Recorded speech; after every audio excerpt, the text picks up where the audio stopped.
Hi guys, it's Yvonne here from Myrtle and Eve. Today we're going to learn how to make a French fan.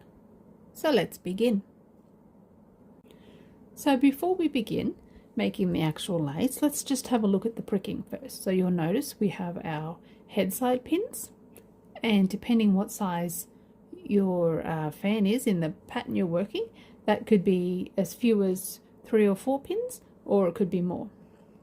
And then the only other pin we have is over here, and that's going to be a pivot pin because we're going to use that multiple times. Okay, so none of the other stitches require pins, and generally French fans are worked in hole stitch, although I suppose there's no reason why you couldn't have a go at working them in another stitch as well. So to begin, you'll see that the first half of the stitch is worked in the first pinhole from the previous fan. The pin is up, so now we just need to close that pin in hole stitch. Cross, twist, and an extra twist for the edge to give it a little extra strength. Now we're going to work through, if we pull these across just so you can see, we're going to work through, we have 3 pairs that come across, so that's our pairs for the fan. So we'll work through hole stitch, through those through 2 of those pairs, and then the final pin we're only going to work in a cloth stitch, cross, twist, cross, and you'll see why in a moment. Then we put up our pin. Now I would recommend you leave this pin sticking up a bit taller. It just makes what comes next easier. Okay, so now we head back out to the head side again. So another cross, twist, cross, cloth stitch, and then twist just the workers only. And then continue in hole stitch out to the edge.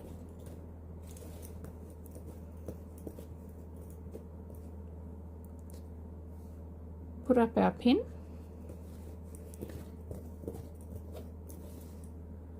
And then back again to the center pin in hole stitch again.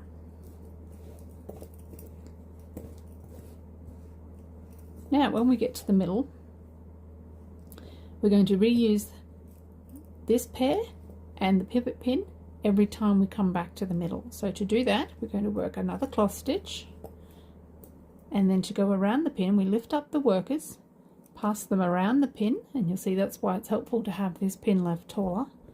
Place them down again, and then we're going to close the pin with another cloth stitch, and once again twist the workers and keep going out to the head side again in hole stitch.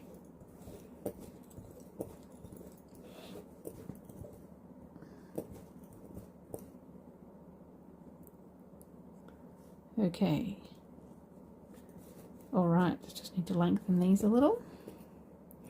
Okay, then back we come.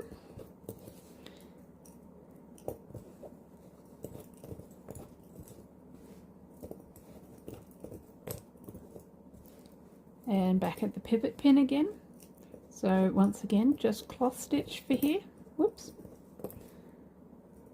Pass the workers around the pin.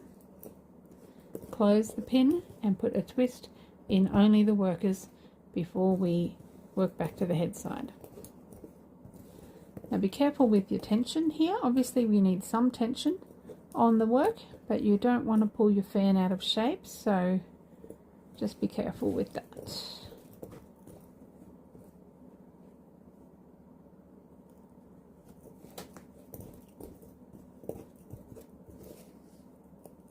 Okay, nearly there.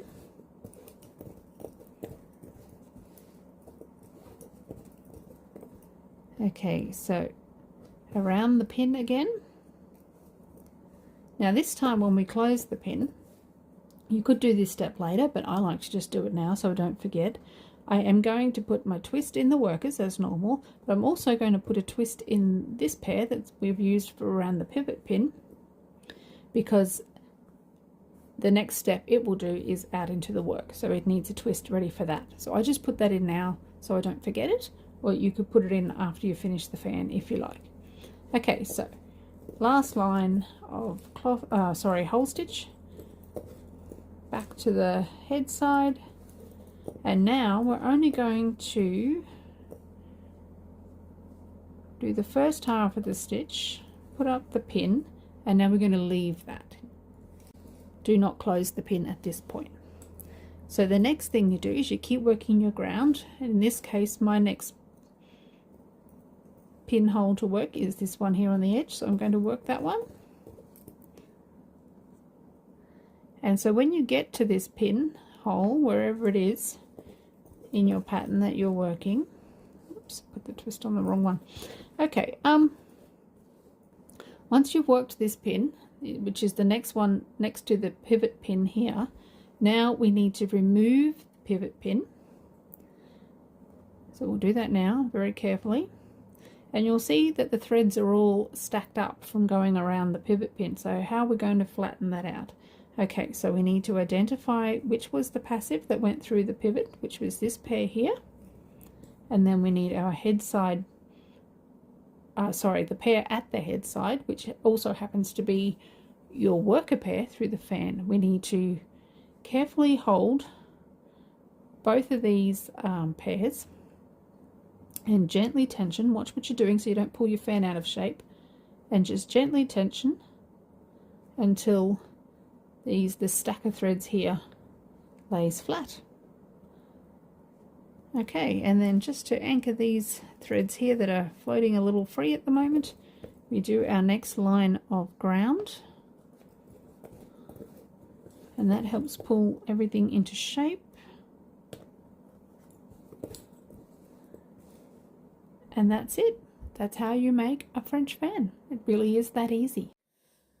Want to learn how to make bobbin lace? Check out my beginner's course on my website. If you've enjoyed this video, please subscribe below.